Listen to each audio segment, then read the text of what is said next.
Hello friends! Just showing off my temporary tattoo. Soon to be a real tattoo.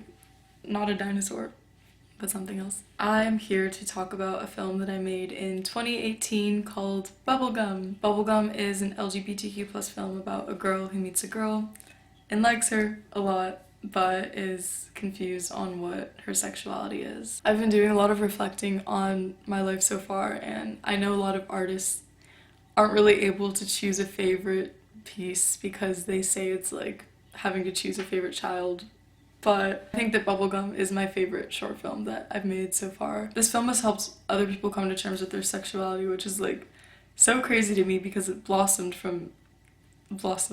no pun intended. Yes, pun intended. It blossomed from a place of like confusion about my own sexuality, and I think that's something that's cool about being able to make films as a teenager, because most films portraying teenagers are made by adults, but being in the actual space of the characters of the film that you're making is like, it's really powerful. This film is a very direct reflection of the time I was at, but it has also continued to mold and change and reflect sort of this internalized homophobia that I know I've had of myself and a lot of other people have of themselves. So when I show people Bubblegum, the most common reaction is, "No, I thought it was gonna be a happy ending. Are you gonna make a part 2?"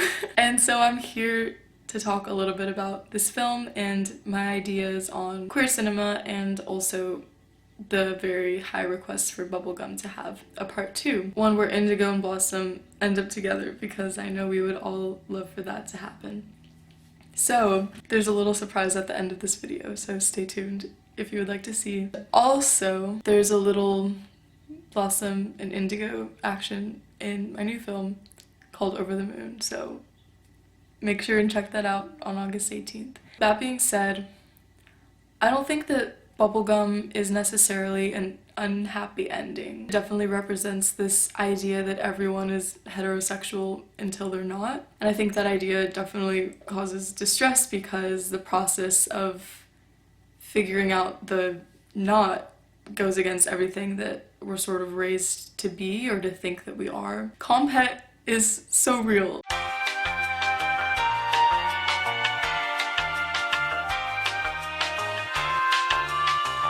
And so evil. Looking back on my life, I had so many crushes on girls that never registered as crushes, and so many crushes on boys that were not crushes. The first time identifying that a crush on someone that is not a man was a crush was like a big moment. That was sort of the growth that I was enduring at the time that I made Bubblegum. I think for a lot of people it's sort of this first or beginning step. That being said, a lot of the way that queer stories are told in the media are these big stories of like coming out and like struggling with sexuality. Difficult thing that we have to like come to terms with, which it is and it can be, and those stories are important to tell and to show.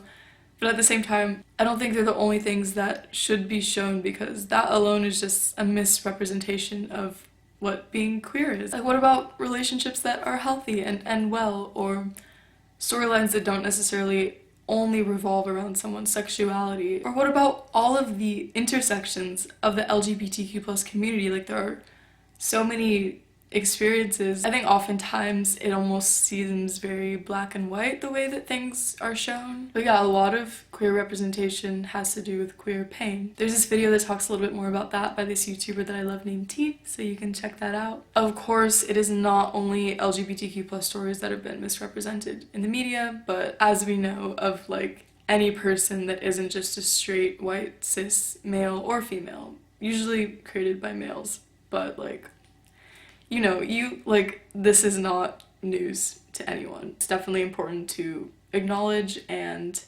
pay attention to these harmful representations and understand why they're harmful, and just understand that like diversity behind the scenes is like the most important thing. So yes, queer stories absolutely need more happy endings, and I know this from firsthand experience. I'm such a sucker for just like cheesy romance things, and there's so many good ones, but they're all just like super straight, which is like, there needs to be more. Honestly, I think this is why so many people turn to YouTube, because There's so much content, usually made by like younger people, more accessible for people to make things and to see things. Here's another video by a YouTuber named Rowan Ellis that is called Comforting LGBTQ+ Stories for Difficult Times. I'm still always on the hunt for like really good comforting queer films to watch, so if you have any, make sure and recommend them to me too. Or just like put them in the comments so other people can see them. In terms of my own filmmaking career and whatnot, I have a lot of really exciting ideas in the mind that I'm hoping to make in this next chapter of my life as I go into film school and into the industry, hopefully, and into the world. I wish that I could make a part 2, a really cheesy, awesome, cute, happy ending type of part 2 to Bubblegum. But Eleanor Bastable does live in another continent, so that is slightly difficult. But for now, here's an animation that my friend Anna made, which I think will satisfy the need for now.